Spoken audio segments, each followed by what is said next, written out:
નમસ્કાર. Gujarat common admission services જીકાસમાં આપ સૌનું હાર્દિક સ્વાગત છે. જીકાસ દ્વારા શૈક્ષણિક વર્ષ 2025-26 માટે ગુજરાત રાજ્યની 15 સરકારી યુનિવર્સિટી તથા તેને સંલગ્ન તમામ સરકારી, ગ્રાન્ટીનેડ અને સેલ્ફ ફાઇનાન્સ કોલેજના માન્ય અભ્યાસક્રમના પ્રવેશની પ્રક્રિયા શરૂ થઈ ગઈ છે. આ પ્રવેશ પ્રક્રિયાના મુખ્ય 2 તબક્કા છે. પ્રવેશ પ્રક્રિયાના પ્રથમ તબક્કાના ભાગરૂપે વિદ્યાર્થીએ સૌપ્રથમ જીકાસ પોર્ટલ પર જઈ ક્વિક રજિસ્ટ્રેશન કરાવવાનું રહેશે. વિદ્યાર્થી જ્યારે જીકાસ પોર્ટલ પર જશે ત્યારે તેઓને લોગિન વિન્ડો દેખાશે. આ વિન્ડોમાં જમણી બાજુ ઉપરના ભાગે અપ્લાય નાવનું બટન દેખાશે. અપ્લાય નાવ પર ક્લિક કરવાથી ક્વિક રજિસ્ટ્રેશન માટે ભરવાની થતી જરૂરી માહિતીની વિન્ડો ખુલશે. આ વિન્ડોમાં કુલ 8 પ્રકારની ફિલ્ડ જોવા મળશે.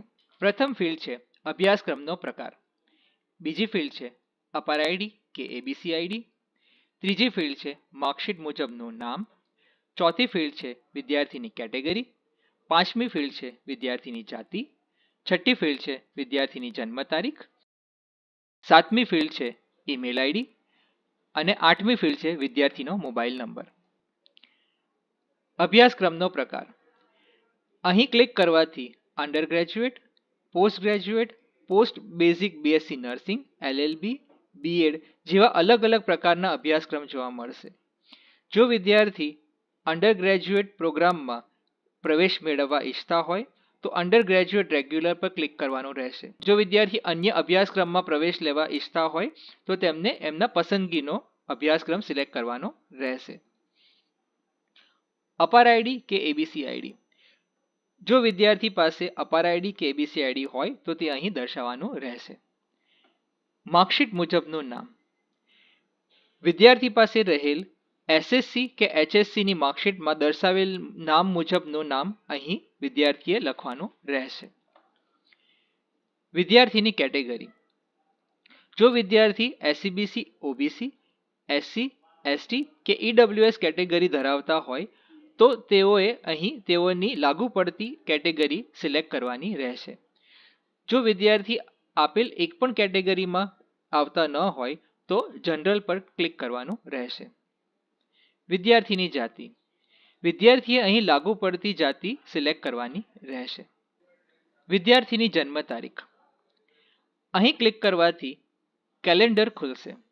અહીં વિદ્યાર્થીએ તેઓનું જન્મનું વર્ષ, તેઓનો જન્મનો મહિનો અને જન્મ તારીખ સિલેક્ટ કરવાની રહેશે. આ સિલેક્ટ કરવાથી તેઓની જન્મ તારીખ અહીં દેખાશે.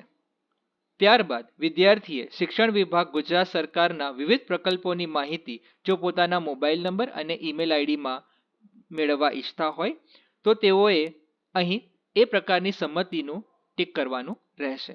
વિદ્યાર્થીનો ઈમેલ આઈડી. વિદ્યાર્થીએ અહીં પોતાનો ઈમેલ આઈડી દર્શાવવાનો રહેશે.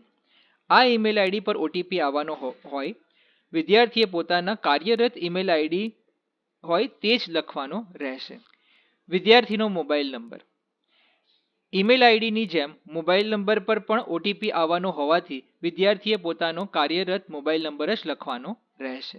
અહીં વિદ્યાર્થી મિત્રોએ એક વાતનું ખાસ ધ્યાન રાખવાનું છે કે વિદ્યાર્થી દ્વારા આપવામાં આવેલ મોબાઈલ નંબર તથા ઈમેલ આઈડી બંને પર અલગ અલગ ઓટીપી આવશે. આથી વિદ્યાર્થી દ્વારા વપરાશમાં હોય તેવા જ ઈમેલ આઈડી અને મોબાઈલ નંબર ફોર્મ ભરતી વખતે ભરવાના રહેશે તથા પ્રવેશ પ્રક્રિયા પૂર્ણ થાય ત્યાં સુધી આ મોબાઈલ નંબર અને ઈમેલ આઈડી કાર્યરત રહે તે સુનિશ્ચિત કરવાનું રહેશે. તમામ માહિતી ભર્યા બાદ ગેટ ઓટીપી પર ક્લિક કરવાનું રહેશે. ક્લિક કર્યા બાદ વિદ્યાર્થી દ્વારા આપવામાં આવેલ ઈમેલ આઈડી તથા મોબાઈલ નંબર પર અલગ અલગ ઓટીપી આવશે. આ બંને ઓટીપી ટાઈપ કરવાના રહેશે. બંને ઓટીપી ટાઈપ કર્યા બાદ કેપ્ચા પર ક્લિક કરવાનું રહેશે. કેપ્ચા પર ક્લિક કર્યા બાદ સબમિટ બટન પર ક્લિક કરવાનું રહેશે.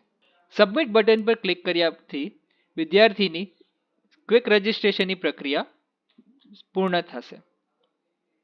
ક્વિક રજિસ્ટ્રેશન પૂર્ણ થયા બાદ તમારા ઈમેલ આઈડી અને રજિસ્ટર મોબાઈલ નંબર પર આપનો યુઝર આઈડી અને પાસવર્ડ મોકલવામાં આવશે.